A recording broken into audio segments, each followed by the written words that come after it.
अवनी खिड़की से बाहर फैले बादलों को देखकर बड़ी खुश हो रही थी। हो, तो आ गए आप सब मेरी इस कहानी में।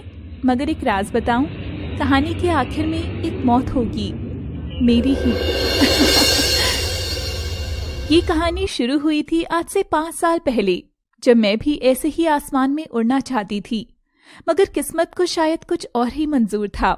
मेरे पंख काट दिए गए। बहुत टॉर्चर करता था वो, पर फिर मेरी जिंदगी बदली भी। मगर अब मैं जमीन पर पांव रखने के लिए तरसती हूँ एक आम लड़की की तरह जीने के लिए। सोचती हूँ टॉर्चर ये था या पहले वाला। सोचते सोचते अपनी खिड़की के बाहर उड़ रहे बादलों में खो जाती है। उसकी आंखों से आंसू छलक रहे थे और वह आंखें मूंद लेती है। अवनी बिस्तर में सो रही थी, तभी दरवाजे पर नौकर चाय लेकर आता है। बेबी आपकी चाय। अवनी देखे बिना ही हाथ झटक कर उसकी चाय गिरा देती है। माँ, मैंने कितनी बार कहा है कि मैं बेड टी नहीं बेड कॉफी पीती हूँ। ओनली कॉफी माँ। सॉरी बेबी, वो राज बाबा चाय पीते हैं ना, तो मैं हर बार गलती कर देता हूँ। एक तो तुम्हारी इस राज बाबा ने ना मेरा जीना हराम कर रखा है। अवनी फ्रेश होकर नीचे आती है और ब्रेकफास्ट टेबल पर बैठकर ही एक बंद कमरे की ओर घूरती जाती है। उसने बड़ा चाकू हाथ में लिया हुआ था। जब से मेरी जिंदगी में आया है, इस राज के बच्चे ने मुझे टॉर्चर कर रखा है। और दरवाजे से एक जवान लड़का बाहर अंगड़ाई तोड़ता हुआ आता है। उसे देखते ही अपने गुस्से में उसकी ओर चाकू लेकर भागती है और सीधे उस पर हमला करती है। अवनी का हमला चूक जाता है और वह घर में दौड़ने लगता है। माँ देखो ना, दीदी मुझे जान से मारने की कोशिश कर रही है। क्या अवनी, तू भी सुबह पहले शुरू हो गई? आज तो इस छुछुंदर को मैं नहीं छोड़ूंगी। क्या बिगाड़ा यार दीदी मैंने तुम्हारा? सब कुछ तो तूने ही बिगाड़ा है। पहले घर में सिर्फ मैं थी, फिर तू पैदा हुआ, मेरे माँ बाबा कमरा सब पर कब्जा कर लिया। अब घर में जो बनेगा वो राज बाबा की पसंद से बनेगा। हाँ, बेड कॉफी नहीं बेड टी आएगी। इस बेबी की तरफ तो कोई ध्यान ही नहीं देता। माँ, हो गई इसकी नौटंकी शुरू। ओले मेरी राजू बेटा, आजा आजा मम्मा पास आजा। और अवनी और राज दोनों अवनी से गले लगते हैं। कितनी प्यारी फैमिली है। भाई बहन की नोकझोंक तो परिवार का सबसे बेस्ट मोमेंट होता है। आप में से सभी अपने भाई या बहन से लड़ते होंगे, तो अभी कमेंट बॉक्स में जाकर हमें अपना यादगार किस्सा लिखकर हमारे साथ शेयर करें। माँ, मैं ऑफिस के लिए निकल रही हूँ। Okay bye, love you. अच्छा ठीक है, पर तेरी राजा बाबू को भी साथ लेती जाना, इसे भी काम है, छोड़ देना। अवनी ने सुनकर चिढ़कर मुंह बनाती है। राज भी बड़बड़ाता हुआ अपना बैग उठाने जाता है। दीदी का बस चले तो मुझे हमेशा के लिए अनाथालय में छोड़ा है। हाँ। और राज जैसे ही अपना बैग उठाता है, उसमें उसे ढेर सारे पैसे रखे नजर आते हैं। वो आश्चर्य से मुड़कर देखता है तो अपनी उसकी ओर मुस्कुराकर इशारा करती है। श्श, माँ को मत पता चलने देना, ये पैसे तेरे घूमने के लिए हैं, जाकर ऐश कर। और दोनों भाई बहन हंसते हुए दरवाजे से बाहर निकलते हैं। यार दीदी, तू जब इतना प्यार करती है तो मुझे फिर तंग क्यों करती है हरदम इतना? थोड़ी दूर चलते हुए अचानक से कुछ मनचले लड़के उनके पीछे चलने लगते हैं। दीदी तू कहे तो इन्हें फोड़ दूं मैं? अरे छोटू बाबा को गुस्सा आ गया। अले अले अले अले। और अविनाश राज के सर पर एक टपली जमा देता है। तुम फिर आ गए परेशान करने। एक बार में समझ नहीं आता क्या कि मैं तुमसे प्यार नहीं करती? अविनाश अवनी के चेहरे पर जोर से फूंक मारता है। पर हम तो करते हैं ना स्वीटी। और वह राज के हाथ में पैसे थमाकर उसका माथा चूमता है। जा छोटे, टैक्सी से चले जाना, क्योंकि तेरी दीदी तो अब हमारे साथ चलेगी। अविनाश की बात सुनकर पीछे खड़े उसके पंटर दोस्त हंसने लग जाते हैं। ओह, मैं चलूंगी तुम्हारे साथ? My foot. फुट सुनते ही अविनाश अवनी को टांगों से थामकर कंधे पर उठाता है। तभी वहां एक ब्लैक कलर की लंबी मर्सिडीज आती है और अविनाश अवनी को उसमें बिठा देता है। ए गुंडे, छोड़ दे मेरी दीदी को। चिल छोटे, इस पागल का रोज का काम है। इसमें इतना दम नहीं कि मेरा कुछ गलत करे। तू आराम से जा और किसी को ये सब बताकर परेशान मत करना। I know how to deal with this. Deal तो बहुत अच्छी है ये। अविनाश गाड़ी शुरू कर चला जाता है। यू बैड बॉय, मेरे भाई के सामने तो तुमने आज लिमिट पार कर दी है। तुम होंगी रिच एंड स्मार्ट, पर मैं भी कुछ कम नहीं हूँ। अवनी गुस्से से अविनाश पर हाथ उठाती है कि तभी अविनाश उसका हाथ चूमता है और दोनों एक साथ हंसने लगते हैं। आज वाला नाटक तो बहुत ही अच्छा था, बेचारा राज भी ना। और तुम डरी या नहीं? तभी अवनी अविनाश को अपने पास खींचकर उसका गाल चूमती है। I love bad boy Honey. Avinash गाड़ी रोकता है और अवनी को गाड़ी से बाहर धकेल देता है। बस इतना ही बहुत है। मेरी गर्लफ्रेंड बनने की कोशिश फिर दोबारा मत करना। Now get lost. आखिर था क्या ये रिश्ता? कौन था अविनाश अवनी का? बताइए, कमेंट में बताइए। अनुमान रुकने नहीं चाहिए। अविनाश, तुम मुझे तंग करते हो, एक नंबर के बदमाश हो, लेकिन फिर भी मैं तुम ही को चाहती हूँ।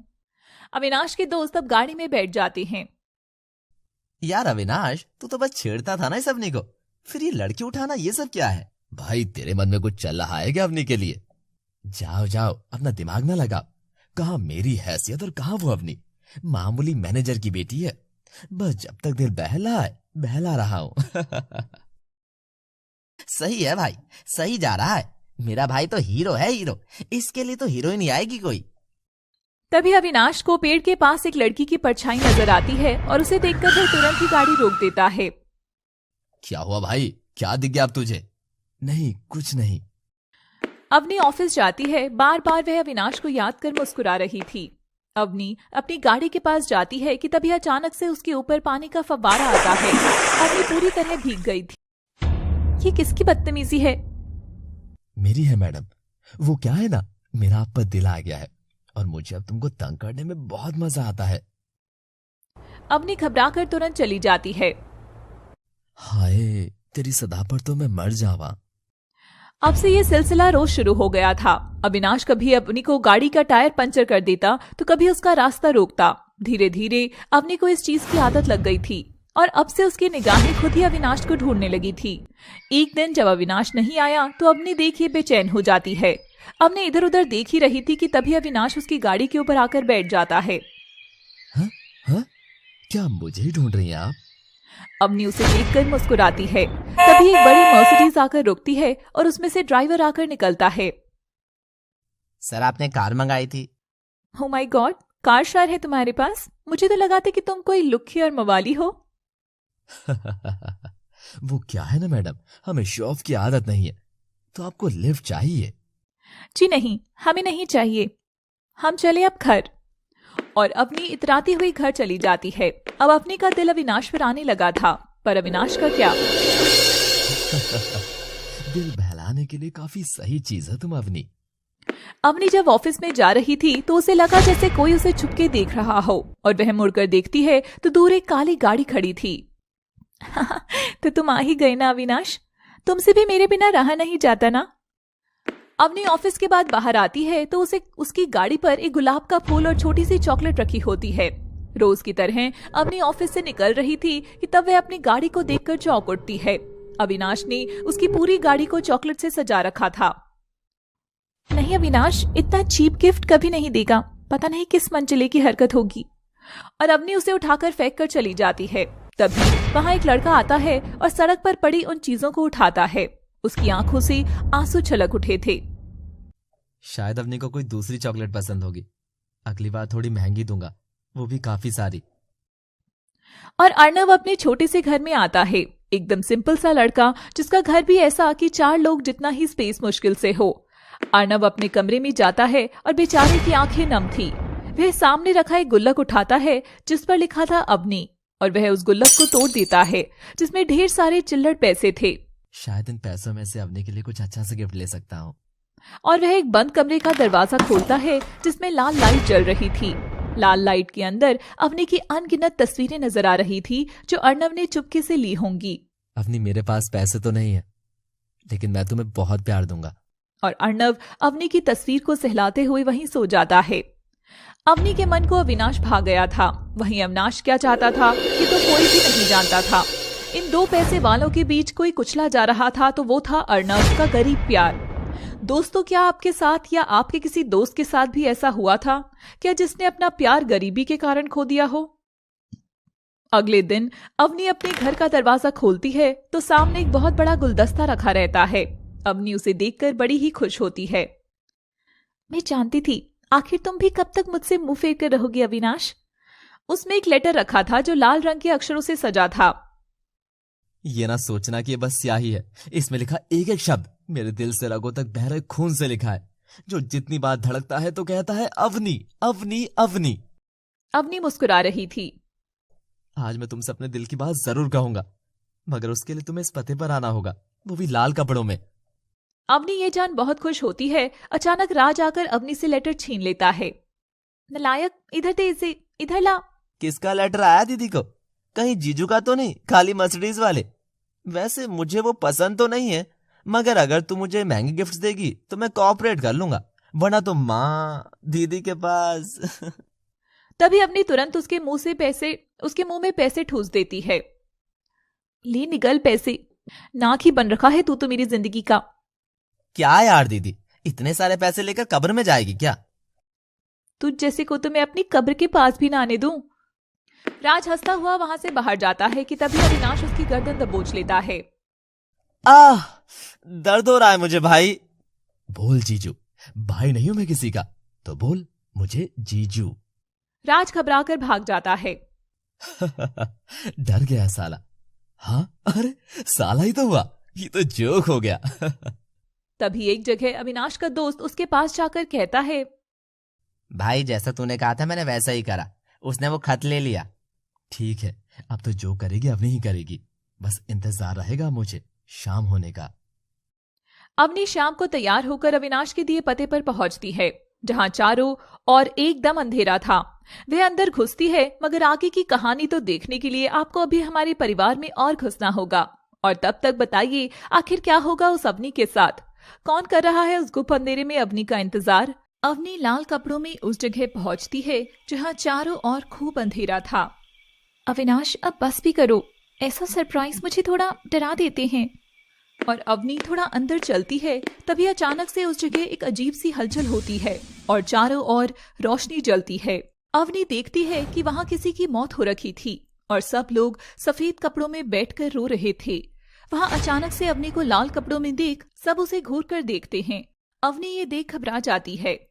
वो बाबा लाइट चली गई थी, अभी मैं ठीक करके आया हूँ।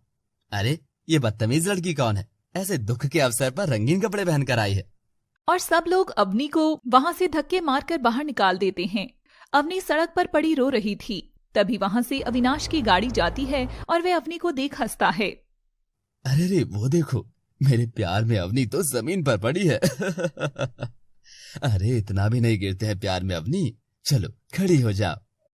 और अविनाश हंसता हुआ वहां से चला जाता है।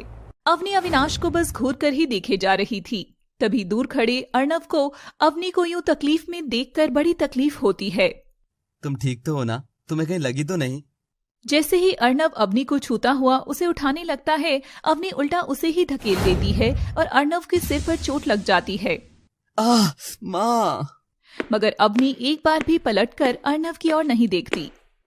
सड़क पर लड़की देखी नहीं कि तुरंत आ जाते हैं फायदा उठाने। और अविनाश, तुम्हें तो एक दिन मैं हासिल करके ही रहूंगी। अवनी वहां से चिढ़कर चली जाती है। अर्णव वहीं बैठकर रो रहा था। मेरी क्या गलती अवनी? अगर मेरे इस लाल खून में गरीबी के छींटे हैं तो मैं कहां से लाऊं बड़ी गाड़ी, बड़े तोहफे जो तुम मेरी ओर देख सको? मगर एक दिन तुम जरूर देखोगी मेरी ओर, जरूर। बेचारा अर्णव रोता हुआ वहां से चला जाता है। 3 दिशाओं में जा रहे इन 3 लोगों को नियति कहाँ मिलाएगी ये कोई भी नहीं जानता था। अवनी जो अविनाश के प्यार में पागल थी, वहीं अविनाश जो बस अपने मजे के लिए हर किसी को बस खिलौना ही समझ रहा था। वहीं अर्णव जो अवनी से सच्चा प्रेम करता था, मगर तीनों का मिलन असंभव सा था। अर्णव अपने घर लौटता है और अपनी माँ की तस्वीर के सामने खड़ा होकर अपने खून के हाथ उसकी तस्वीर पर लगाता है।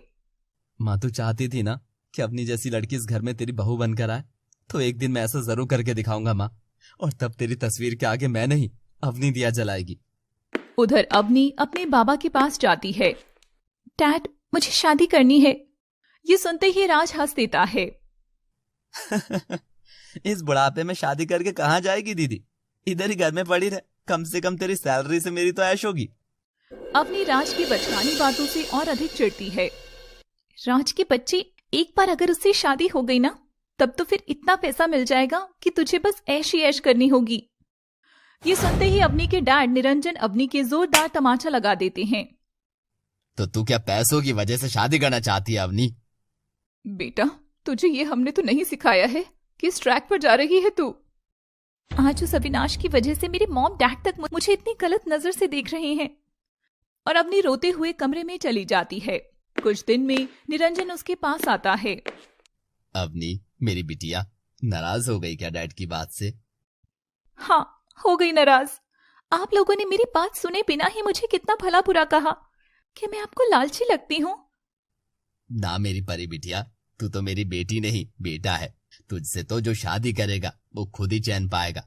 चल मुझे बता क्या बात है।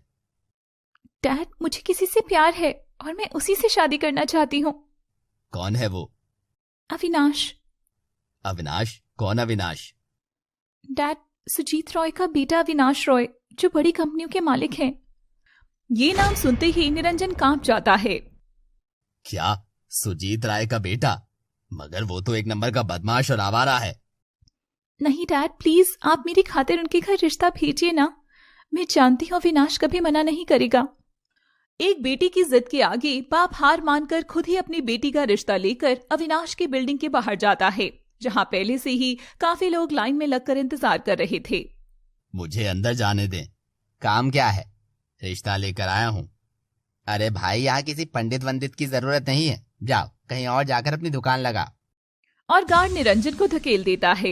ये देख निरंजन को क्रोध आ जाता है और वह जबरदस्ती घर के अंदर घुसने लगता है। तभी वह देखता है कि अविनाश का बाप सुजीत सामने सोफे पर बैठा होता है। ये कौन बदतमीज अंदर घुसा जा रहा है? सर, मैं निरंजन सिंह हूँ। मैं आपके यहाँ अपनी बेटी का रिश्ता लेकर आया हूँ। ये सुनते ही सुजीत की तो हंसी ही फूट पड़ती है। एक मिनट, रिश्ता? मगर किसके लिए?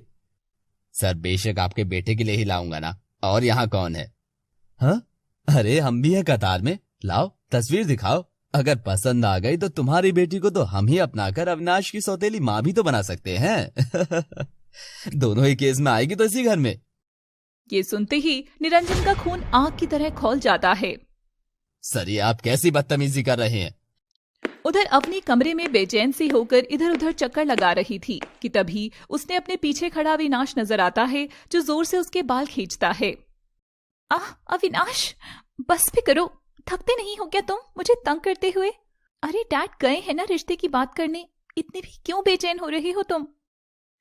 और अवनी के ख्यालों से निकला अविनाश ओझल हो जाता है।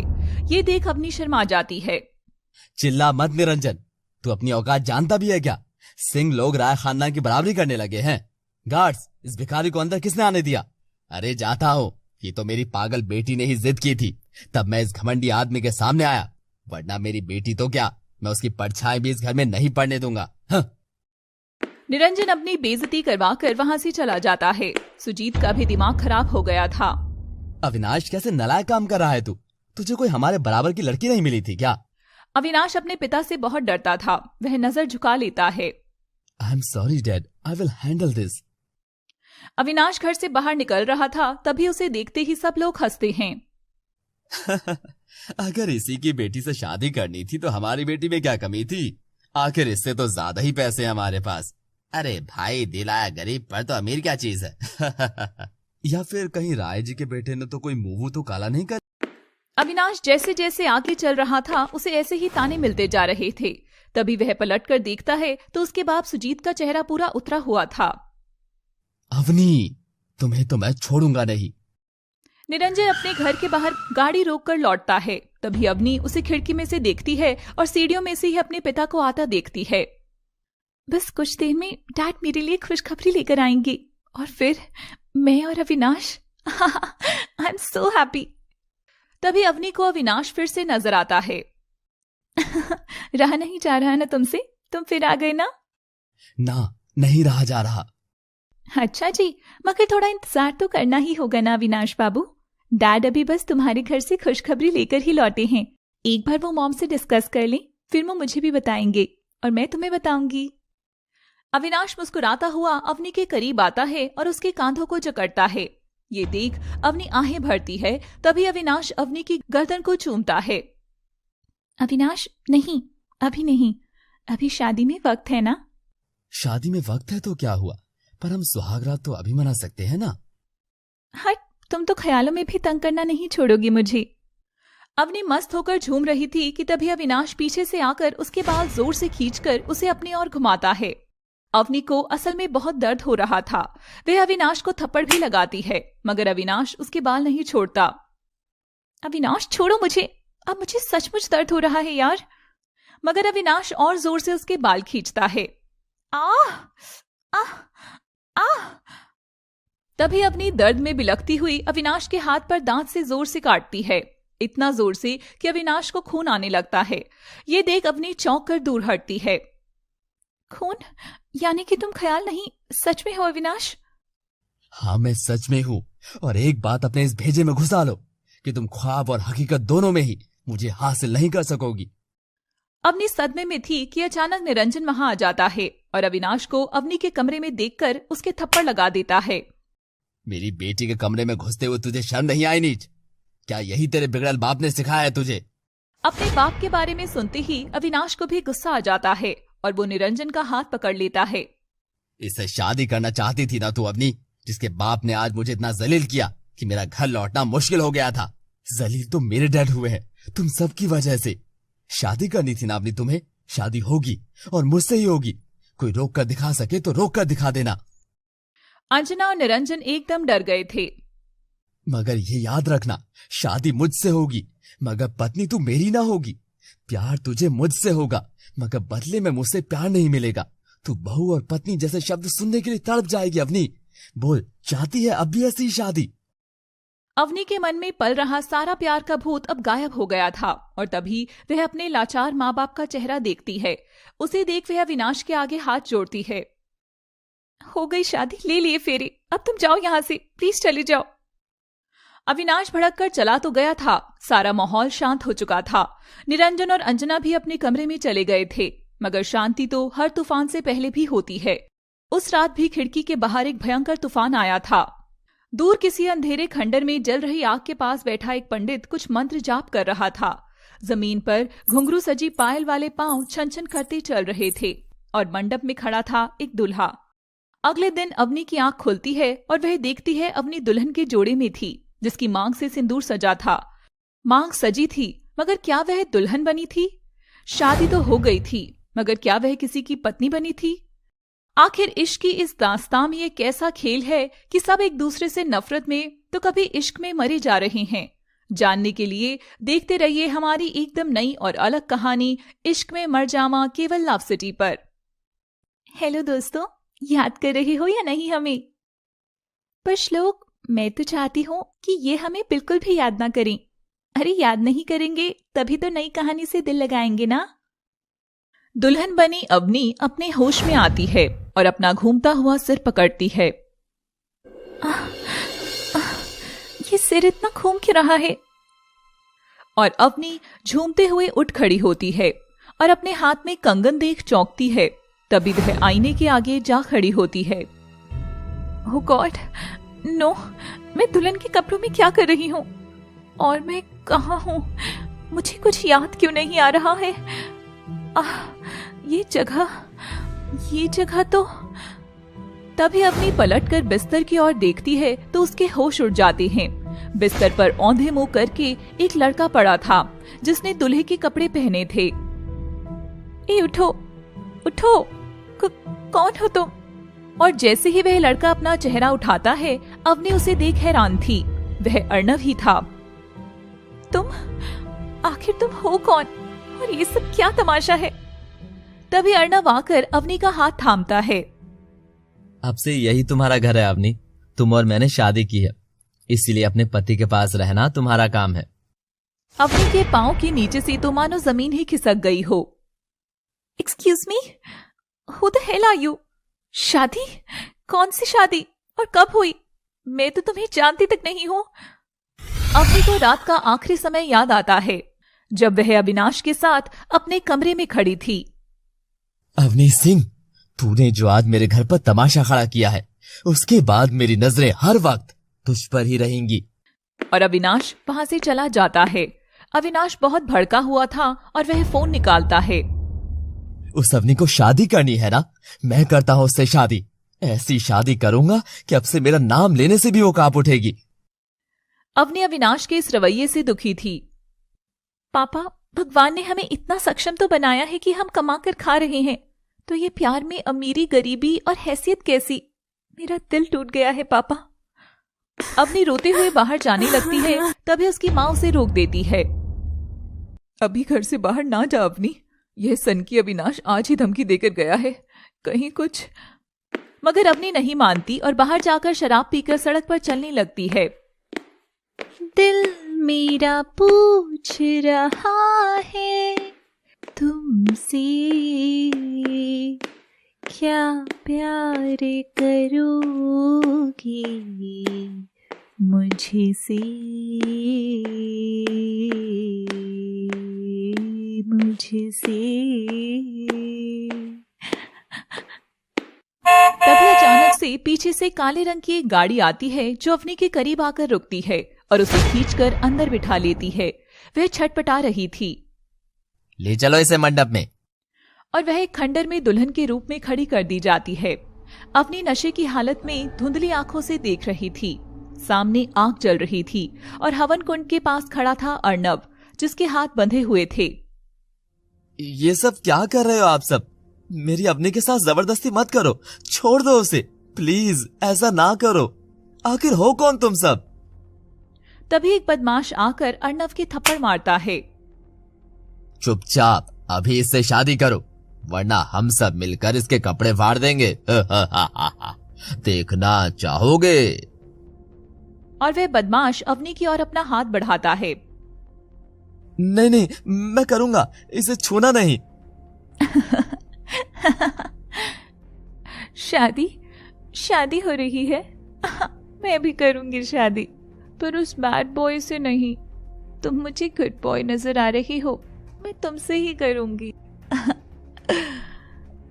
और अर्णव अवनी से शादी रचाता है। तभी अर्णव अवनी की मांग भरते हुए उसका चेहरा देखता है। ये खेल कैसा है, कौन खेल रहा है मैं नहीं जानता, मगर मैं तो असल में तुमसे इश्क करता हूँ मेरी अवनी। और अर्णव द्वारा अवनी की मांग भरते ही वह उसकी बीवी बन जाती है। वो बदमाश अवनी और अर्णव को गाड़ी में बिठाकर सीधे अर्णव के घर पर फेंक कर चले जाते हैं। काम हो गया है, अब हर शर्मिंदगी का बदला लिया जाएगा। अवनी को रात की धुंधली सब बातें याद आती हैं, जिसे याद कर वह अपना आपा खो बैठती है। ये शादी नहीं, धोखा है। एक मिनट, मैंने तुम्हें कहीं देखा है। तुम तो वही हो ना जो उस दिन मेरे ऑफिस के बाहर थे? तुम सब मिले हुए हो। नहीं अवनी, मैं किसी से नहीं मिला हुआ। मैं तो उस रात घर से बाहर जा रहा था, तभी कुछ लोग मुझे पकड़कर वहां उठा कर ले गए। अवनी अर्णव के घर में बाहर जाकर देखती है तो वह घर तो बहुत छोटा सा था। ये क्या, धोखे से शादी हुई, वो भी एक भिखारी से? ये तो मेरे कमरे से भी छोटा घर है। हे राम, मैं तो बर्बाद हो गई। पापा मुझे बचा लो, मुझे घर जाना है। अवनी पहले फ्रेश हो जाओ, फिर चलेंगे ना माँ पिताजी के पास। एक्सक्यूज मी, वो मेरे मॉम डैड है, तुम जैसे भिखारी के नहीं। मेरी मॉम को देख लोगे ना तो तुम्हारी मॉम तो उनके आगे दासी लगेगी, दासी। हाँ। और अवनी वहां से चली जाती है। अर्णव को अवनी की बात से बहुत चोट पहुंचती है। हाँ, मेरी माँ दासी ही तो है जो भगवान की सेवा करने उनके पास चली गई। अर्णव अवनी को उसकी माँ बाबा के यहाँ लेकर जाता है। मॉम डैड, दरवाजा खोलो, मैं आपकी अवनी। नाम मत ले हमारा अपनी जुबान से, हमारी कोई बेटी नहीं है। शाबाश बेटी, मेरा दूध जितना लज्जित कर सकती थी उतना कर ही दिया ना तूने। शाबाश। अवनी अब चली जा यहाँ से तू, इस घर में तेरी अब कोई भी जगह नहीं है। मगर आखिर हुआ क्या है? और वो दरवाजा नहीं खोलते हैं और अवनी उदास होकर रोते हुए अर्णव के साथ लौटती है।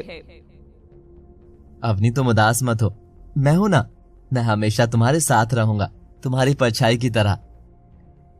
वह अवनी का हाथ पकड़ता है तो अवनी हाथ छटक कर घर के अंदर चली जाती है और कमरे से बाहर अर्णव का सारा सामान फेंकते हुए दरवाजा लगा लेती है। बेचारे अर्णव के घर में रहने को एक ही कमरा था, मगर वह कुछ नहीं बोलता। कोई बात नहीं अवनी, मुझे घर में रहने की जगह की नहीं पड़ी, मुझे तो बस मेरी अवनी के दिल में। रात का समय होता है। अवनी के पेट में चूहे कूद रहे थे। वह आहिस्ता से दबे पांव बाहर आती है। जैसे ही वह दरवाजा खोलती है तो देखती है कि अर्णव तो वहां दहलीज के पास चादर बिछाकर सो रहा है। छी, ऐसे भिखारी से शादी करने से अच्छा तो था अविनाश मुझे उसकी रखेल या नौकरानी ही बना लेता। अर्णव ये बात सुन लेता है, मगर वह अपने आंसुओं का घूंट पी कर सोता रहता है। अवनी अर्णव को लांग कर रसोई घर में जाती है। ये बर्तन भी खाली है, ये भी खाली है, ये भी। अरे इस घर में कुछ खाने को है भी या नहीं? अवनी बर्तन उठाकर घर से बाहर फेंकने लगती है। रात के अंधेरे में इतना शोर होने से वहां आसपास रह रहे लोग जाग जाते हैं और अवनी को ऐसा करते देख अचरज में पड़ जाते हैं। अरे ये तो कल ही आई है, आते ही लड़के की नाक में दम करना शुरू कर दिया। अवनी ये सुनती है और बर्तन उठाकर औरत की ओर फेंकती है। इसके साथ तुम्हारा भी सर फोड़ दूंगी। मेरी अम्मा बनने की कोशिश ना करना, ठीक है ना? अवनी बस करो प्लीज, आज के लिए काफी है। हम दोनों घर के अंदर बात करते हैं ना, यहाँ मेरी माँ की बहुत इज्जत है। प्लीज अंदर चलो। और अर्णव अवनी को अंदर लेकर जाता है। ओ माय गॉड, तुम्हारी भिखारी माँ की भी इज्जत थी क्या? ओह, कहीं वो फेंके हुए पैसों को देखकर झुकती नहीं थी क्या? और फिर सिर्फ बंधा नोट ही लेती थी भिक्षा में? अवनी के शब्द तीर की तरह बार बार बस चलते ही जा रहे थे। उस रात एक और राज अपने रहस्य की ओर बढ़ रहा था। रात के अंधेरे में निरंजन के घर से दबे पांव काली कंबल ओढ़े कोई निकल रहा था। निकलते हुए वह अगली गली में घुस जाता है और वहां सड़क पर उसे एक काली गाड़ी नजर आती है। काली गाड़ी उसके सामने रुकती है और वह उसमें बैठ जाता है। किसी को पता तो नहीं चला ना? नहीं, किसी को नहीं पता चला। अब आगे क्या करना है? मैं खुद बताऊंगा तुम्हें, तब तक माहौल थोड़ा शांत रखना होगा। सीधा सा दिखने वाला राज कोई तो राज दबाए हुए था, और आखिर कौन थी वो लड़की? राज गाड़ी से बाहर आता है और दबे पांव घर लौट रहा था। अचानक तभी घर की लाइट ऑन हो जाती हैं। अंजना ने राज को चोरी छिपे घर में आते देख लिया था। माँ तुम सोई नहीं? वो मैं बस।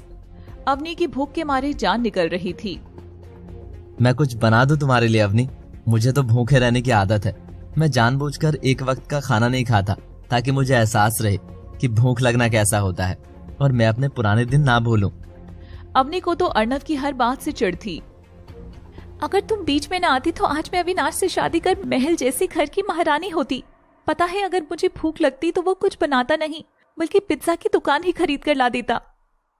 अर्णव को अपने हालात पर गुस्सा आता है और वह अवनी के जाने के बाद अपना एक और गुल्लक तोड़कर उसमें से पैसे निकालता है। अवनी, भले ही मैं भूखा रह जाऊं मगर तुम्हारी ख्वाहिशें जरूर पूरी करूंगा। I love you Avni, I love you. Raj घबराता हुआ अपनी माँ की ओर देख रहा था कि तभी अंजना उसकी ओर देखकर मुस्कुराई। वही थी ना वो? हाँ माँ, वही थी, पायल। उसे शक तो नहीं हुआ ना कुछ? नहीं माँ, पायल हमारे प्लान के बारे में कुछ भी नहीं जानती है, कुछ भी नहीं।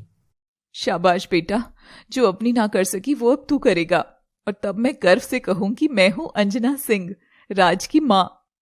राज इमोशनल होकर अंजना को गले लगा लेता है। अब इस इश्क में अभी तो खेल और भी लंबा खेला जाएगा, मौत का खेल भी। और तभी वहां अविनाश के घर का दरवाजा खुलता है और रात के अंधेरे में एक लड़की की काली परछाई उसके कमरे की ओर बढ़ रही थी, जिसके हाथ में पिस्टल थी। वह जाकर सोते हुए अविनाश के सिर पर गन पॉइंट करती है। मेरे इश्क में मर जावा, तू जो कहे मैं कर जावा। अचानक अविनाश की आंख खुलती है मगर वहां पर कोई भी नहीं था। अगले दिन जैसे ही अपनी उठती है वह कमरे के बाहर आती है तो टेबल पर ढेर सारे पिज्जाज रखे देखती है और अर्णव का एक नोट देखती है।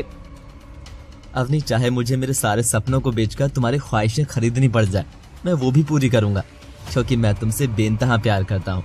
तुम सोच भी नहीं सकती इतना ज्यादा। बेवकूफ कहीं का, कल मिले एक दिन हुआ है और जनाब प्यार करते हैं। हाँ। अवनी दबाकर खाना खाती है। अब से अवनी की लाख बेरुखी पर भी अर्णव उसकी हर ख्वाहिश पूरी करता है। अर्णव के पांव के छाले, माथे के पसीने और भारी कंधों ने कभी भी अवनी के किसी इच्छा को मरने नहीं दिया, मगर अवनी का पैसों का मोह कभी भी अर्णव के प्यार की ओर नहीं देख सका। जैसे ही अर्णव कुछ अच्छा लाता, अवनी उसे फेंक देती। छी, ऐसी चीज तो हमारे नौकर भी इस्तेमाल नहीं करती। अच्छा सुनो, मुझे 5,000 रुपए चाहिए, मुझे पार्लर जाना है। 5,000? और इस बार अवनी की खुशी के लिए अर्णव का एक और गुल्लक टूट जाता है और वह इस बार भी अवनी का मन रखता है। अर्नव काम के सिलसिले में अक्सर बाहर रहता था और अवनी घर पर अकेली। तभी उसकी नजर एक बंद कमरे पर पड़ती है और वह उस कमरे को खोलती है। इस कमरे में इतना अंधेरा क्यों है? और अवनी कमरे की बत्ती जलाती है तो उस कमरे में लाल रोशनी में दीवारों पर लटक रही ढेरों तस्वीरें उसे नजर आती हैं। ओ गॉड, ये सब क्या है? उस कमरे में अवनी की हर एक पल की तस्वीर थी जब अक्सर अर्नव उसे छिपकर देखता था। अवनी की आंखों में अर्नव के द्वारा किया गया ऐसा प्यार देखकर आंसू छलक गए थे। इतना सब, वो भी बस मेरे लिए? कब से अर्नव, आखिर कब से? हो कौन तुम? तभी वहां अवनी के मन की परछाई आती है। क्या हुआ, पिघल गया ना मन? बस इतनी सी चीज से? थोड़ा दिमाग लगा अवनी, जिंदगी खाली पेट नहीं गुजरेगी। और ये और इसका तो पूरा खानदान ही भिखारी लगता है। ऐसे आदमी के साथ कैसे गुजारा करेगी तू अवनी, कैसे? हाँ, तुम एकदम सही कह रही हो अवनी, मुझे प्रैक्टिकल होना होगा। मैं नहीं चाहती मेरी हालत भी इस भिखारी पने और इस गरीब माँ की तरह हो। और अवनी वहां से जैसे ही निकलने लगती है वह देखती है कि सामने एक औरत की तस्वीर टंगी है जिस पर माँ लिखा था। तस्वीर पर फूलों की माला टंगी थी। अवनी ये देखकर सहम जाती है। ये अर्नव की माँ है? इसका मतलब मैं इतने समय से उसकी मरी हुई माँ को बक रही थी। उसे अपने किए पर पछतावा होता है। अंजना के मन में एक अलग ही बात छिपी हुई थी। वह अपने कमरे में जाकर आईने के सामने खड़ी होकर हंसती है।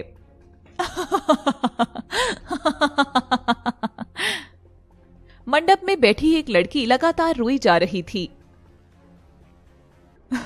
नहीं आया ना वो, जानती थी, फिर भी धोखा खाई। वो नहीं आया ना। नहीं आया ना। अवनी को घर से बाहर जाता देख अंजना एक फोन मिलाती है। हाँ, अवनी घर से निकल गई है। ठीक है, आने दो उसे। अब देखते हैं कि इश्क के इस खेल में कौन मोहरा है और कौन चाल चल रहा है। इश्क, वफा और मौत के इस खेल में आखिर किसकी होगी शय और मात? दोस्तों, हर नई कहानी का बेस बनने में समय लगता है। वही बेस हमारी इस कहानी का तैयार हो रहा है। मगर आप यूं ऐसे रोड कर जाएंगे तो आने वाले कैसे आप तक आएंगे? अभी लव सिटी का सफर शुरू ही हुआ है। असली मजा तो आगे आने वाला है। इसीलिए जो अभी आपके साथ हैं उन्हें प्यार दीजिए। इश्क के रंग से तो हम आपको रंग चुके हैं, पर अब बारी है इश्क में मर जाने की। तो आइए ऐसी जुनूनी कहानी को मिलकर देखें जो आज से पहले किसी YouTube चैनल पर नहीं की गई है। आओ श्लोक, हम तो देखते हैं लव सिटी की नई कहानी इश्क में मर जावा, केवल लव सिटी पर। सुनो, अवनी घर से निकल चुकी है, अब आगे का काम तुम्हारा होगा। और वह लड़की की काली परछाई अवनी का पीछा करने लगती है। पीछा होता देख अवनी जोर जोर से चलने लगती है। जितनी तेजी से अवनी के कदम चल रहे थे उतनी ही तेजी से अवनी की परछाई भी चल रही थी। मगर एक जगह जाकर अवनी रुक जाती है क्योंकि सामने दीवार थी। अवनी के पांव कांप रहे थे। क्या चाहती हो तुम? तेरी मौत। इश्क में मर जावा, तू जो कहे वो कर जावा। हाँ। इस इश्क में मर जावा। और परछाई अवनी की ओर चाकू से मार देती है। अवनी को लगने वाली चोट तो बीच में ही किसी और को लगती है।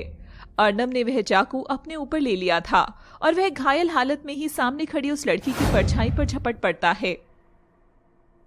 कौन है तू और क्यों मारना चाहती है मेरी अवनी को? मगर वह लड़की अर्नव के हाथ नहीं आती और वहां से भाग जाती है।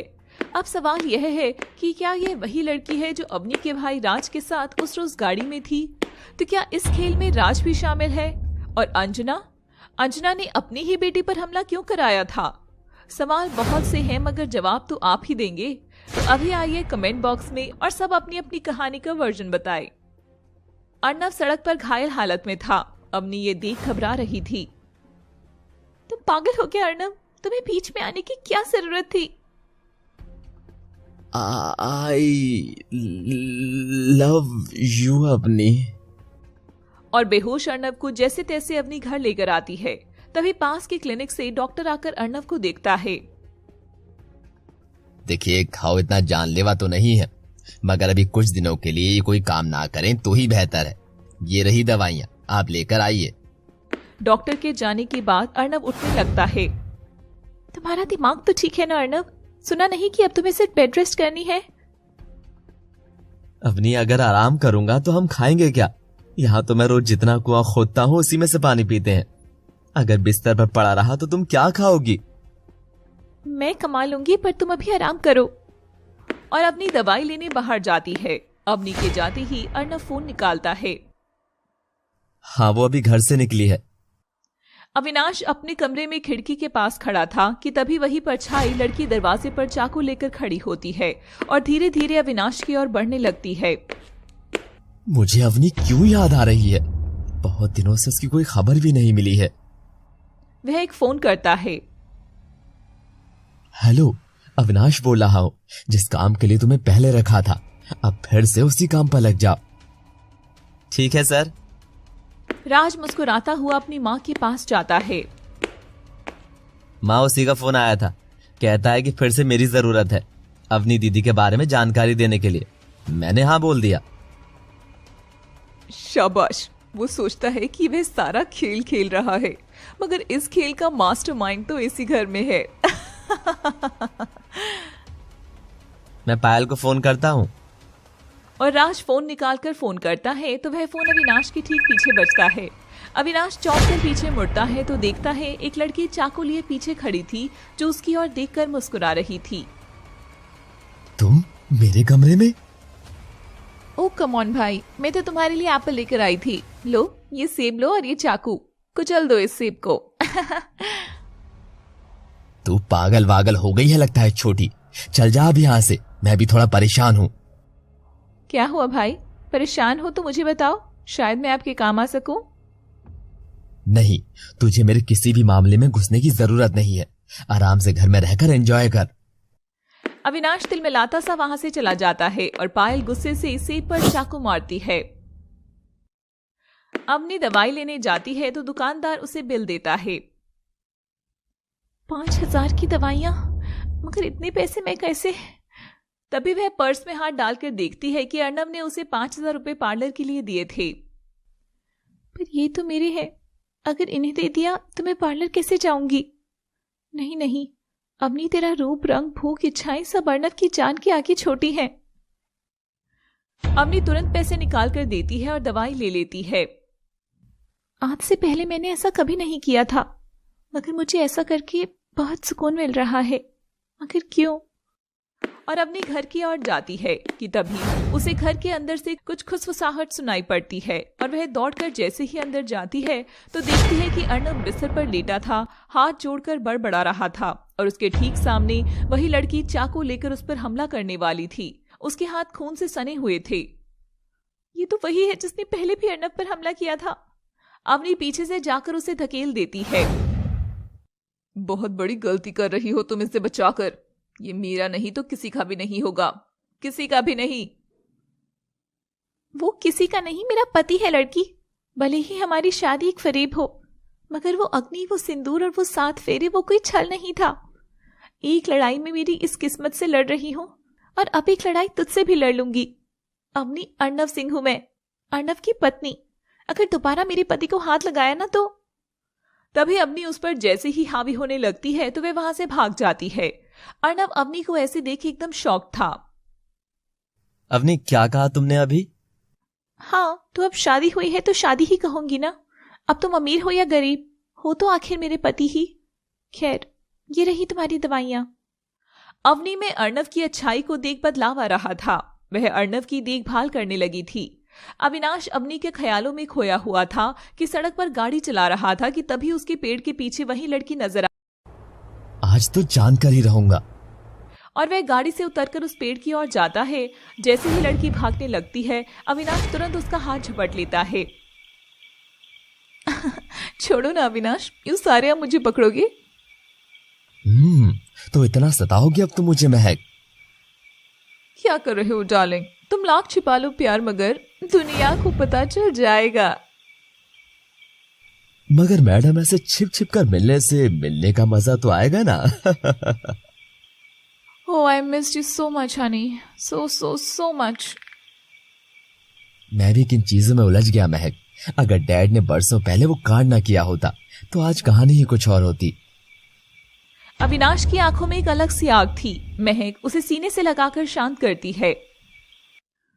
सुनिए जी, अवनी ने हमारी पीठ में छुरा भोंका है। ऐसे में उस चीज का एहसास होना बहुत जरूरी है कि हमें छोड़कर वो अगर गई है तो उसे दुनिया का कष्ट कितना झेलना पड़ेगा। आप उसके सारे अकाउंट्स ब्लॉक कर दीजिए। निरंजन अवनी से बहुत प्यार करता था, मगर वह भी अवनी के बिना बताई गई शादी से एकदम हर्ट हो चुका था। वह अवनी के अकाउंट ब्लॉक कर देता है, साथ ही अंजना उसे कागज पत्र भी चला देती है। देख अवनी, अब इस दुनिया में जीना कितना मुश्किल होगा। अंजना की नफरत अवनी के लिए बहुत भारी पड़ रही थी। अर्णव जब सो रहा था तो अवनी देखती है कि घर में सारा राशन खत्म हो रहा है और अर्णव की आगे की दवाई भी।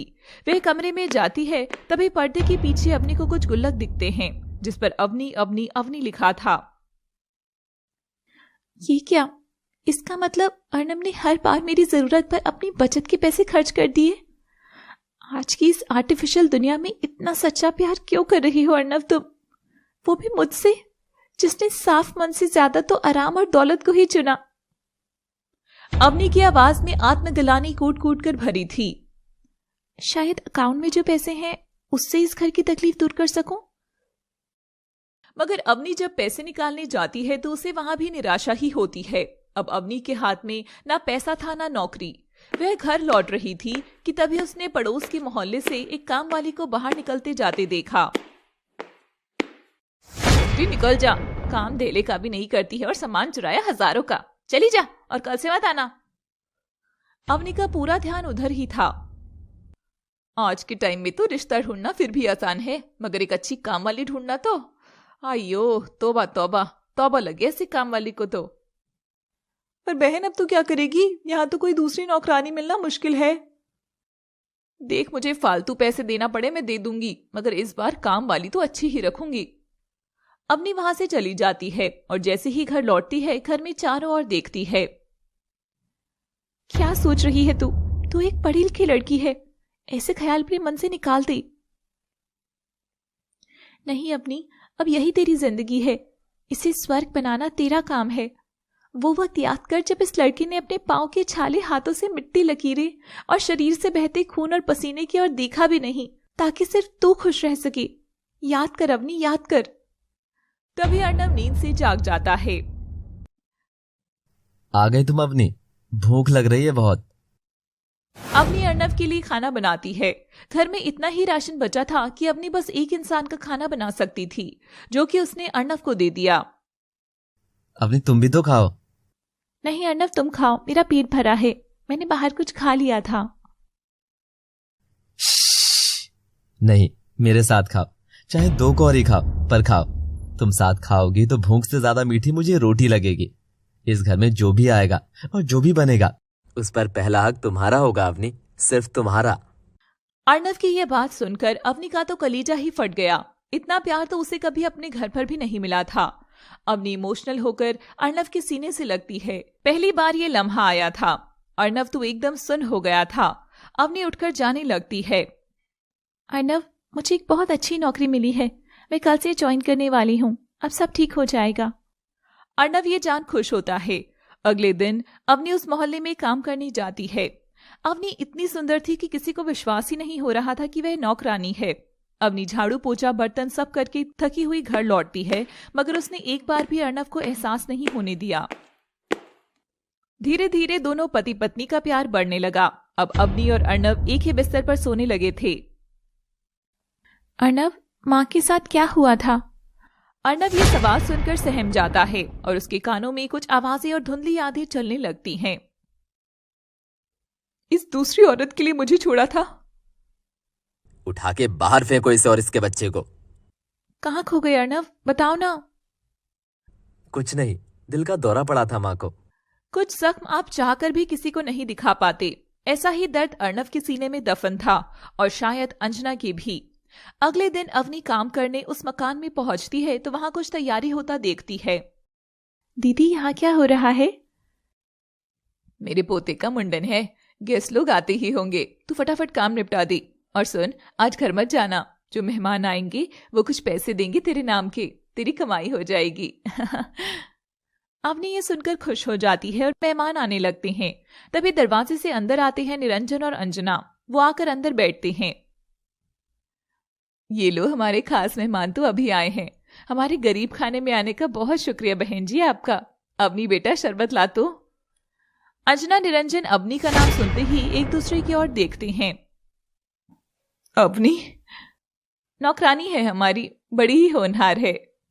फंक्शन का न्योता अर्णव के पास भी पहुंचा था तो वह भी बीमार हालत में उठकर धीरे धीरे उस घर में अंदर जा ही रहा था। अवनी शरबत लेकर बाहर आती है और वह सामने अपने माँ बाप अंजना और निरंजन को देख चौंक कर शरबत गिरा देती है। वहीं अंजना निरंजन अपनी बेटी को नौकरानी बना देखकर हिल गए थे। अवनी, तुम ये सब? अवनी को सारी आंखें चारों ओर से घूर रही थी। अब देखिए अगले भाग में कि कैसे जिंदगी के इस चक्रव्यूह से निकलेंगे कहानी के अहम किरदार बाहर। अवनी की नजरों के सामने एक और उसके माँ बाप थे तो दूसरी ओर उसका पति अर्णव। अवनी के हाथ से शरबत की ट्रे नीचे गिर जाती है। सारे मेहमानों में सनसनी फैल चुकी थी। अवनी बेटा, तू यहाँ ये काम? ऐसी क्या नौबत आ गई थी? अवनी की नजर नीचे झुकी हुई थी। नौबत क्या आई होगी जी, अपने माँ बाप को जलील करने के लिए जानबूझकर कर रही होगी। इसने तो कसम ही खा ली है ना कि हमारी समाज में नाक कटाकर ही रहेगी। अवनी, तुम ये सब इतना छोटा काम करना जरूरी था क्या अवनी? हाँ, जरूरी था। अगर मैं अपना परिवार बचाने के लिए और घर चलाने के लिए मेहनत मजदूरी कर रही हूँ तो इसमें क्या बड़ा क्या छोटा। कम से कम किसी के आगे हाथ तो नहीं फैला रही ना पापा। निरंजन अवनी की ओर जैसे ही बढ़ता है वो उसे रोक देती है। बस रहने दीजिए, जिस दिन आपने मुझे मेरे हालातों पर छोड़ दिया था तभी आपकी अवनी आपको छोड़ चुकी मॉम एंड डैड। मेरे अकाउंट ब्लॉक कर, मेरे डॉक्यूमेंट्स छिपाकर आपने सोचा कि मैं आकर गिड़गिड़ाऊंगी? नहीं, मैं आई थी, मैं आपसे बात करना चाहती थी, तब आपने मेरी एक ना सुनी। अपने पापा से ऐसे बात करेगी तू? बस सच बोल रही हूँ मॉम, और ये सच बोलने की हिम्मत मुझे मेरे पति यानी अर्णव से मिली है। मैं जान गई हूँ कि रोटी मीठी होने से ज्यादा एक ही रोटी में दोनों का मिल बांट कर खाना ज्यादा मीठा है। अरे भाई साहब, भाभी जी, मैं तो जानती ही नहीं थी कि अपनी आपकी बेटी है। अगर जानती तो ये सब काम थोड़े ही कराती। मुझे माफ कर दो। दुनिया भर में रेफरेंस से नौकरियां मिलती हैं और यहाँ मेरे माँ बाप की रेफरेंस की वजह से मेरी नौकरी चली गई आज। चलो अर्णव, जिंदगी अभी बहुत लंबी है, साथ मिलकर जीनी है। चलो यहाँ से। अवनी का स्वाभिमान आज भरी भीड़ में बोल रहा था। अर्णव को अपनी पत्नी पर बहुत गर्व था। दोनों घर लौटने लगते हैं तभी अंजना जाती हुई अवनी की ओर देखकर मुस्कुराती है। अच्छा हुआ इस लंगड़ी घोड़ी पर दाव नहीं लगाया मैंने। चलो देखती हूँ ये खेल कहाँ तक जाता है। अवनी और अर्णव घर लौटते हैं। अवनी अर्णव से नजरें चुरा रही थी। तभी अर्णव उसे अपने पास बिठाता है और उसके हाथों पर मलहम लगाता है। मैं तुमसे बहुत प्यार करता हूँ अवनी, शायद तुम नहीं जानती हो। नहीं जानती हूँ? मैं जान गई हूँ कि तुम मुझे कितना चाहते हो अर्णव। आज तक जिससे प्यार करने का दावा मैं कर रही थी, तुम्हारी करीब होने पर मुझे तो उसका ख्याल तक नहीं आया। मैं तुम संग जीना चाहती हूँ। और ये कहती ही अवनी अर्णव के गालों को चूम लेती है। आज पहली बार अर्णव और अवनी में पति पत्नी वाला रिश्ता बनता नजर आ रहा था और उन दोनों के बीच नजदीकियां आ जाती हैं और दोनों के बीच रुका हुआ वही प्यार बहने लगता है। अब अर्णव और अवनी के बीच सब ठीक हो गया था। कुछ दिन में अवनी मां बनने वाली होती है, मगर ये बात अर्णव से नहीं कहती है। मैं अर्णव को सरप्राइज दूंगी और उसे बता दूंगी कि कैसे एक नकचढ़ी सी लड़की तुम जैसे भोले और साफ मन के लड़के के प्यार में पड़ गई थी। उधर अर्णव के भी मन में कुछ तो चल रहा था। ये एकदम सही समय है अवनी सिंह। शाम को जब अवनी घर आती है तो उसे अर्णव कहीं नहीं मिलता। वह उसे घर की हर जगह ढूंढती है, तभी उसे एक खत मिलता है। मुझे ढूंढना है तो इस पते पर आना अवनी। यहीं हमारी कहानी शुरू हुई थी, यहीं हमारी कहानी का फैसला होगा। और अवनी अच्छे से तैयार होकर उस पते पर जाने के लिए निकल जाती है। अविनाश गाड़ी चला रहा था कि तभी उसे पेड़ के पास फिर से महक नजर आती है। अविनाश गाड़ी रोककर महक को अंदर बुला बिठा लेता है। महक, तुम हमेशा यूं आत्मा की तरह प्रकट क्यों होती हो? तुम आम इंसानों की तरह क्यों नहीं आती जाती? और इस पेड़ के पास तुम्हें आखिर मिलता क्या है?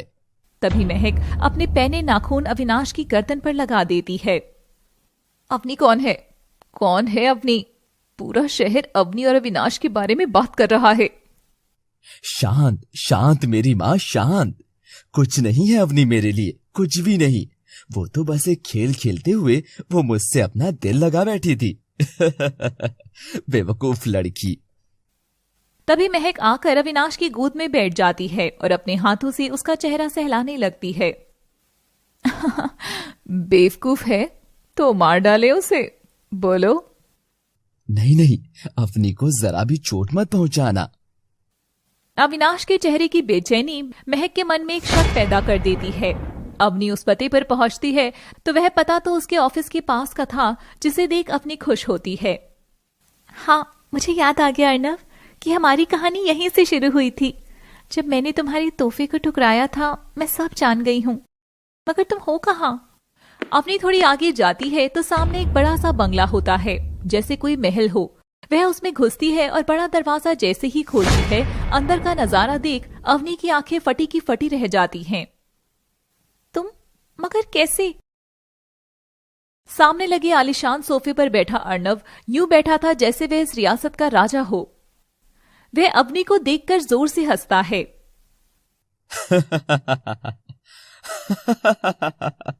आओ हनी, आओ। क्या हुआ, घर अच्छा नहीं लगा? ओ, तुम्हारे औकात से कहीं छोटा तो नहीं है? और बड़ा घर चाहिए? अर्नव, ये सब क्या है? यही मेरा सच है अवनी। अर्नव रायचंद, करोड़पति अर्नव रायचंद हूं मैं। अरे अब तो अवनी कितनी खुश होगी कि उसका पति करोड़पति है, तो वो क्या हुई, करोड़पत्नी। और अर्नव अवनी का चेहरा पकड़कर उसे भीजते हुए फर्श पर धकेल देता है। अर्नव, आखिर क्यों कर रहे हो तुम ये सब? क्यों?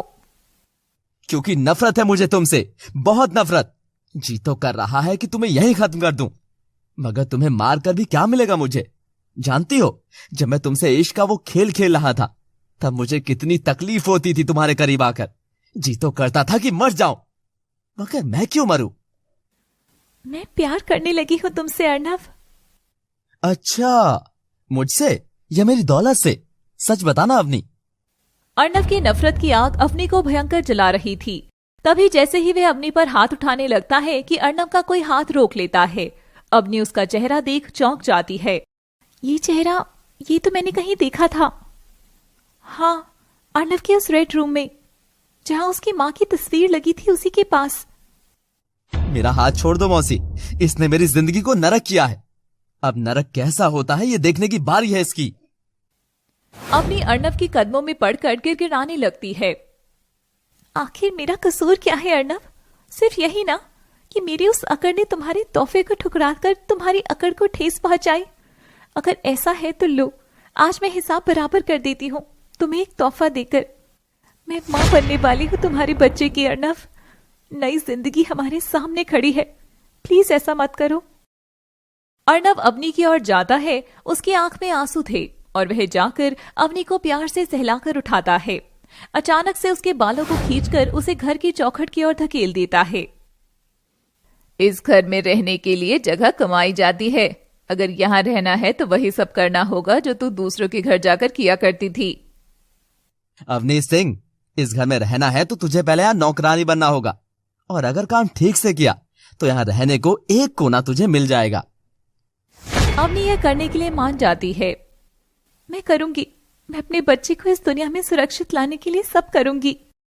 और उस दिन से आलीशान जिंदगी जीने वाली अवनी उल्टी गिनती शुरू हो गई थी। अवनी दिन रात घर को साफ कर चमकाया करती और अर्नव जानबूझकर गंदे जूते से फर्श खराब कर देता था। अवनी अर्नव का मन पिघलाने की हर कोशिश कर रही थी। अर्नव, ये लो तुम्हारा पसंदीदा हलवा, मैंने बनाया है। Oh, how sweet of you Avni. तभी उसे याद आता है कि कैसे अवनी ने अर्नव की चीजों को ठुकराया था, और ये याद कर अर्नव हलवे की प्लेट उठाकर फेंक देता है। तुम मेरे नजदीक आने की कितनी ही कोशिश कर लो अवनी, पर तुम कभी कामयाब नहीं हो सकोगी। तुम मार दो ना मुझे, चलो। रोज रोज तिल तिल करके टॉर्चर कर रही हो, उससे अच्छा एक बार ही में खत्म कर दो ना, या मैं खुद ही को खत्म कर लेती हूँ। और अवनी चाकू उठाकर खुद की गर्दन पर जैसे ही लगाती है, अर्नव उसके हाथ को कसकर पकड़ता है और उसे अपनी बाहों में खींचकर उसकी गर्दन दबाने लगता है। अवनी सिंह, एक बात कान खोलकर सुन लो, तुम्हारी जान पर सिर्फ मेरा हक है। ना मैं तुम्हें जीने दूंगा, ना ही इस इश्क में मरने दूंगा। तुम सिर्फ तड़पोगी, ठीक वैसे ही जैसे मैं तड़पता आया हूं आज तक। मगर अवनी अर्नव की नफरत की परत को हटाकर अपने लिए प्यार जगाने की हर कोशिश करती है। उस रोज अर्नव अपने कमरे में बैठा हुआ था कि तभी अवनी अपने गीले बालों के साथ वहां जैसे ही गुजरती है, उसका पांव फिसलता है और वह गिरकर उसकी बाहों में आ जाती है। अर्नव की धड़कनें तेज हो गई थी। वह झिझक कर दूर हटता है, मगर अवनी उसे थामे रखती है और उसके सीने को छूती है। श्श्श, क्या हुआ? हार्ट बीट तेज हो रही है। अब तुम कितनी ही नफरत कर लो, मगर मैं जानती हूं कि तुम मुझसे कितना प्यार करते हो। नहीं करता मैं, मुझे तुमसे कोई प्यार नहीं है। अच्छा, तो मुझे अपने नजदीक क्यों नहीं आने देते हो? कहो, जो समय हमने साथ बिताया था, क्या उसमें एक भी सच्चा पल नहीं जिसमें तुमने मुझसे प्यार ना किया हो? अर्नव अपनी आंखें बंद करता है तो उसे अवनी के साथ बिताए लम्हे याद आते हैं और वह भड़क कर वहां से उठता है। ए लड़की, अगर इस घर में रहना है तो अपनी औकात मत भूलना, समझी? अर्नव का गुस्सा अवनी को देखकर दिनों दिन बहुत बढ़ रहा था। ये देख अर्नव की मौसी भी उसे बहुत टॉर्चर करती थी। जैसी माँ वैसी बेटी, इन दोनों ने तो कसम खा रखी है कि इस घर को नरक बनाएंगे ही। ये मासी मेरी माँ के लिए क्या कह रही थी? माँ का इन सबसे क्या वास्ता? पायल राज के घर पर जाती है और दरवाजे की घंटी बजाती है। राज को बिन बताए यहाँ आ तो गई, बस मुझे कोई देखे ना। क्या करूं, वापस चली जाऊं क्या? चली ही जाती हूं। और जैसे ही पायल लौटने लगती है, उसके घर का दरवाजा खुलता है और वह देखती है कि सामने राज की माँ अंजना खड़ी थी जो उसे घूर रही थी। ऐसे छिपकर कहाँ जा रही है लड़की? तूने ही फंसा रखा है ना मेरे बेटे राज को अपनी दौलत के जाल में। अंजना पायल का हाथ खींचकर उसे अंदर ले जाती है। नहीं आंटी, ऐसी कोई बात नहीं है, वो तो बस मैं और राज। माँ कौन है? अरे पायल, तुम कब आई? अंजना राज और पायल दोनों को घूरती है। बस भी करो माँ, ये एकदम डर गई है। बड़ी ही सीधी लड़की है ये तो। रॉय परिवार में ऐसी सीधी लड़की कैसे हो गई? वो मैं गोद ली हुई हूं ना माँ जी, इसलिए शायद। माँ, आज तक पायल ने हमारी बहुत मदद की है। जैसा जैसा इसे करने को कहा वैसा ही इसने किया। मगर अब वक्त आ गया है हमें हमारे सवालों के जवाब जानने का। आखिर क्यों आपने पायल से इसी के परिवार के खिलाफ साजिश रचने को कहा? आखिर क्यों आपको अवनी दीदी से इतनी चिढ़ हो गई? इश्क मेरे बच्चे, इश्क।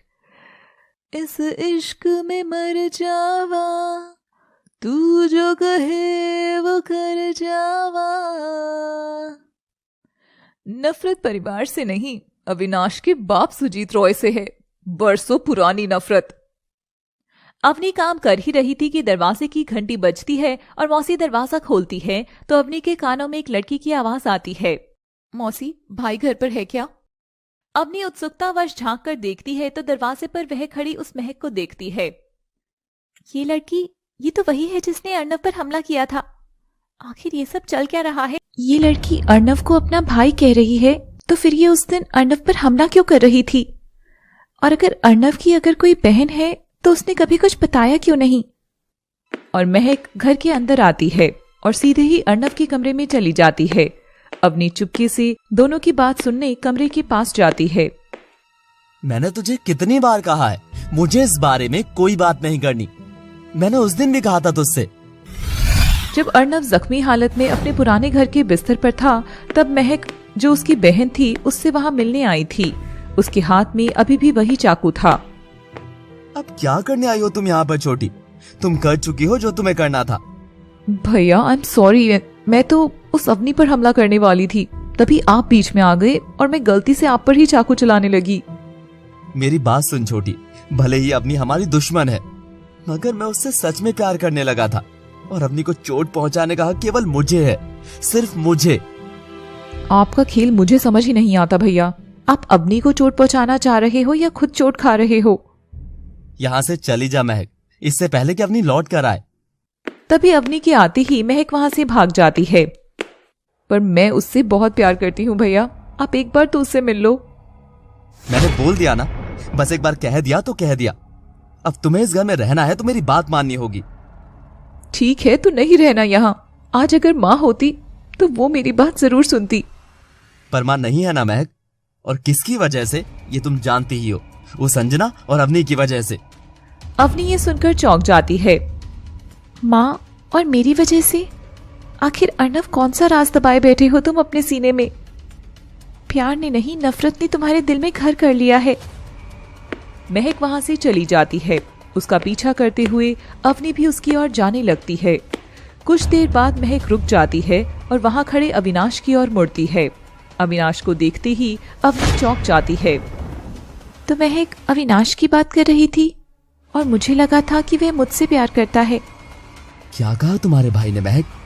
भैया तो अपनी जिद छोड़ ही नहीं रहे हैं अविनाश, मगर मैं तुम्हारे बिना नहीं रह सकती। मुझे अपने यहाँ ले जाओ। तुम तो मेरे डैड को जानती हो ना महक, वो ऐसे कभी भी इस रिश्ते के लिए हाँ नहीं बोलेंगे। अवनी कुछ समझ पाती कि तभी उसे एक आवाज सुनाई देती है। मैं बात करूंगी सुजीत से, तुम दोनों के लिए। अवनी अपनी माँ को वहां देख हैरान हो जाती है। वह देखती है कि वहां उसकी माँ अंजना अपने बेटे राज और उसकी गर्लफ्रेंड पायल के साथ आती है। पायल, तुम अवनी के परिवार के साथ, मगर क्यों? इसका जवाब तो आपको अंजना आंटी ही देंगी भैया।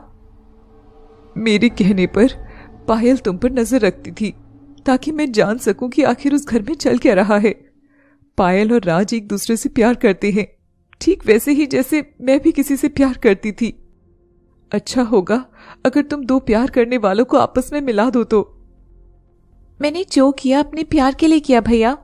पता नहीं अंजना आंटी की बातों में एक अलग सा सच है, मगर उन्होंने कभी हमसे वो सच कहा ही नहीं। महक और अविनाश एक दूसरे की चेहरे की ओर देखते हैं। पर आखिर ये सब चल क्या रहा है? और अवनी, क्या अवनी भी इन सब में मिली हुई है? सब बात कर ही रहे थे कि तभी दूर खड़ी अवनी को एक फोन आता है और प्लेन में बैठी अवनी खिड़की से बादलों की ऊंचाई देख रही थी। क्या जीने चली थी, क्या जिंदगी ने मुझे घुमाया है। प्यार करती थी अविनाश से और कमबख्त किस्मत ने मुझे अर्नव से मिलाया है। अरे हम तो पहले ही मरे हुए थे साहब। इश्क में धोखा देकर तुमने क्या खूब जनाजा निकलाया है। अवनी की नम आंखें बंद होती हैं तो वह खुद को एक सड़क के बीचों बीच पाती हैं। चारों ओर से गाड़ियां आ रही थी कि तभी उसे सड़क से एक और खड़ा अर्नव नजर आता है तो दूसरी ओर अविनाश खड़ा था। अवनी घबराई हुई दोनों की ओर हाथ फैलाई हुई थी। मेरा मन बहुत घबरा रहा है, मेरा हाथ थाम लो अविनाश, सुनो ना। मगर अविनाश अवनी की आवाज सुनकर मुंह फेर लेता है। तभी वह अर्नव को पुकारती है। रुको अवनी, मैं आ रहा हूं तुम्हें बचाने। और अर्नव जैसे ही सड़क पर आता है उसे एक गाड़ी जोर से टक्कर मारकर चली जाती है। अर्नव खून से लथपथ वहीं सड़क पर पड़ा था। तेरे लिए मैं मर जावा। इश्क में मर जावा, तू जो कहे मैं कर जावा। इस इश्क में मर जावा। अवनी संभल पाती कि तभी अविनाश उसके करीब आता है और उसे कंधों से पकड़कर हंसता है। चलो तो फिर मर जाओ। और अवनी को गाड़ी के आगे धकेल देता है और वह भी तड़प तड़प कर मरने लगती है। मर जावा। अवनी दम तोड़ देती है और तभी उसके प्लेन में आंख खुलती है। वह पसीने से लथपथ थी। ओह, ये सपना था। बताया था ना दोस्तों, कहानी में एक मौत होगी, शायद मेरी ही। पर जब सारी खेल की डोर किसी और के हाथ में हो तो जीना मरना भी वही डिसाइड करता है। तो आज जा रही हूं मैं इस खेल की आखिरी बाजी खेलने। कुछ देर पहले अवनी के पास जो फोन आता है उस फोन पर कौन था? इस खेल को समझना चाहती हो तो तुम्हारे पास एक लिफाफा आएगा, उसमें प्लेन का टिकट है, उसे लो और मेरे पास आ जाओ। अवनी सामने खड़े अपने परिवार और सबको देख रही थी। फोन पर कौन था वह नहीं जानती थी। अर्नव, इस नफरत की खेल में मेरे प्यार को जीतना ही होगा, हर हाल में जीतना ही होगा। प्लेन रुकता है और अवनी चली जाती है। अवनी किसी से मिलने गई थी। फोन पर क्या हुआ था ये बात भी एक राज ही थी। अगले दिन अवनी जब घर लौट आती है तो दरवाजे पर उसे मौसी मिलती है। और महारानी, हुआ ही पिकनिक पर? यहाँ तेरा घर परिवार है, ये तो तू भूल ही गई होगी ना? हाँ, भूल गई थी। सब भूल गए हो। क्या आपने याद रखा है कि मैं इस घर की नौकरानी नहीं, बहू हूं, अर्नव की बीवी। ओह, जुबान बड़ी चल रही है तेरी। चल अब फटाफट काम पर लग जा, घर में ढेर सारे मेहमान आए हुए हैं। और अवनी जैसे ही अंदर आके देखती है तो हैरान हो जाती है। वहां एक छत के नीचे अवनी का आज और बीता कल एक साथ खड़े थे। सामने अविनाश, उसकी गर्लफ्रेंड महक, राज और पायल और उसके माँ बाप अंजना और निरंजन खड़े थे। अवनी दूसरी ओर देखती है तो उस और अविनाश का बाप सुजीत रॉय और अर्णव खड़ा था। आप सब यहाँ? अविनाश के डैड मेरी कंपनी में काम करते हैं अवनी। कितनी अजीब बात है ना, जिस अमीर रईस अविनाश के साथ तुम शादी करना चाहती थी, उसका परिवार तो खुद मेरा नौकर है। अवनी ये सुनकर नजरें झुकाकर शर्मिंदा हो रही थी। मेरी बात तो सुनो अर्णव, एक बार। अरे अभी फिल्म खत्म कहाँ हुई है बेबी, आगे तो सुनो। ये जो तुम्हारा भाई है ना, इससे प्यार हुआ अविनाश की बहन को, यानी अमीर बहन गरीब लड़के से शादी करेगी। अरे ये तो हमारी वाली कहानी का रिपीट टेलीकास्ट लग रहा है। अवनी अर्णव की ओर बढ़कर उसका चेहरा सहलाने लगती है। तभी अर्णव उसका हाथ झपटकर उसे अपने से चिपकाता है और अपनी सारी भड़ास निकालता है। आज जानती हो तुम्हारा ये आशिक मेरे घर की चौखट पर क्यों आया? क्योंकि ये मेरी बहन का हाथ मुझसे मांगना चाहता है। बताओ, अब ये तो मुझसे गरीब है, ऊपर से मेरी पत्नी का आशिक भी है और मेरी माँ का कातिल भी। मेरी माँ तुम सबकी वजह से मरी है, इसलिए मुझे नफरत है तुम सबसे, नफरत। ये क्या कह रहे हो तुम अर्णव? चलो बीती बातों पर क्या बात करनी, अभी बस प्यार की बात करते हैं ना। और रही बात इन प्रेमी जोड़ों को मिलाने की, कहो तो मना कर दूं इन्हें जुदा। बोलो बोलो। मुझे तो बड़ा ही मजा आ रहा है, जितना मैं तड़पा हूं ना उतना ही तुम तड़पोगी अवनी अर्णव सिंह। अवनी कुछ बोलती कि तभी दरवाजे की घंटी बजती है। सब एक साथ दरवाजे की ओर देखते हैं। जाओ अर्णव, दरवाजे पर कुछ है तुम्हारे लिए। एक फिल्म तुमने मुझे दिखाई, एक फिल्म अब मैं तुम्हें दिखाऊंगी। जाओ। और अर्णव जैसे ही दरवाजा खोलता है वह अपने घुटने जमीन पर टिकाकर फूट फूट कर रो पड़ता है। दरवाजे पर अर्णव की मरी हुई माँ जिंदा होकर खड़ी थी। माँ मैं तुझे देख रहा हूँ, मुझे थप्पड़ मार, सहला, पर विश्वास दिला कि तू ही है।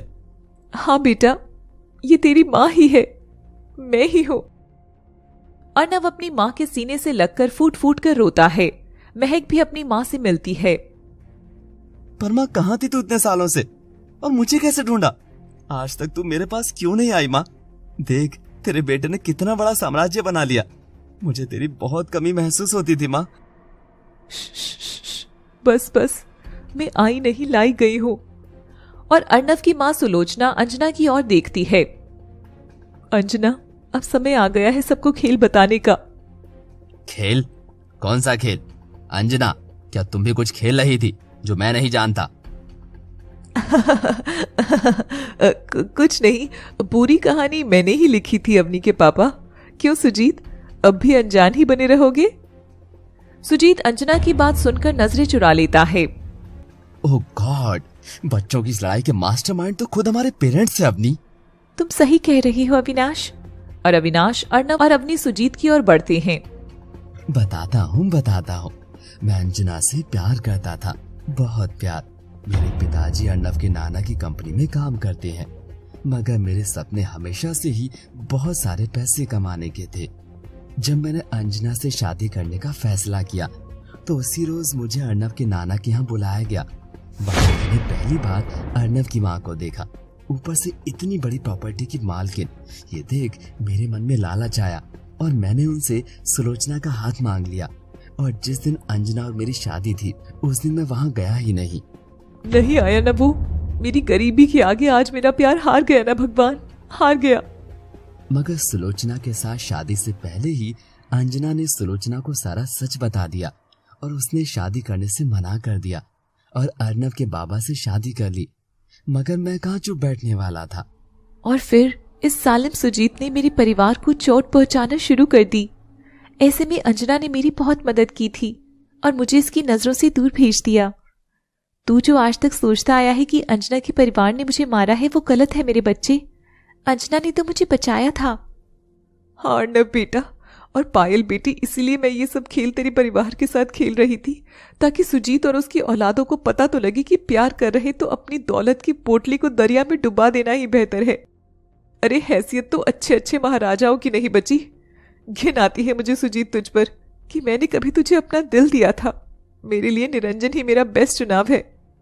डैड, अब मैं समझा मुझ में इतने गंदे संस्कार क्यों हैं। छी, मेरी गरीबी के इस खेल को खेलकर आपने हम सबकी जिंदगी नरक कर दी। आई एम सॉरी अवनी, मुझे माफ कर दो। अवनी बेटा, मैंने और तेरी माँ ने इस खेल में तुझी को मोहरा बना दिया। हमें माफ करना बेटा। ये सुन अवनी जोर से हंसने लगती है। उसे हंसता देख सब चौंक जाते हैं। चौंक गई ना? कहा था हर गेम चेंजर के पीछे भी एक मास्टरमाइंड होता है। आपको क्या लगा अर्नव की जिंदगी में आपने मुझे भेजा था? नहीं, मैंने अर्नव को चुना था।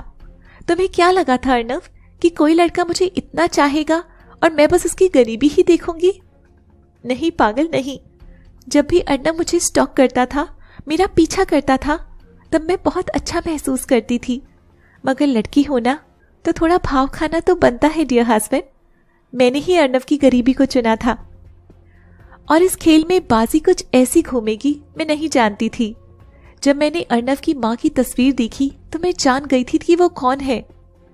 ये तो सुलोचना आंटी है, माँ की दोस्त। पर ये तो जिंदा है ना? आखिर इस गुत्थी को मैं सुलझाकर ही रहूंगी। और फिर अवनी ने सारा खेल अपने इशारों पर चलाना शुरू किया। अर्नव के साथ मेरी शादी कोई जबरदस्ती नहीं थी। उन गुड्डों को मैंने ही कहा था। घरों में नौकरानी बनकर काम करना मेरे प्यार की अग्नि परीक्षा थी, ताकि अर्नव मेरे अंदर का प्यार देख सके।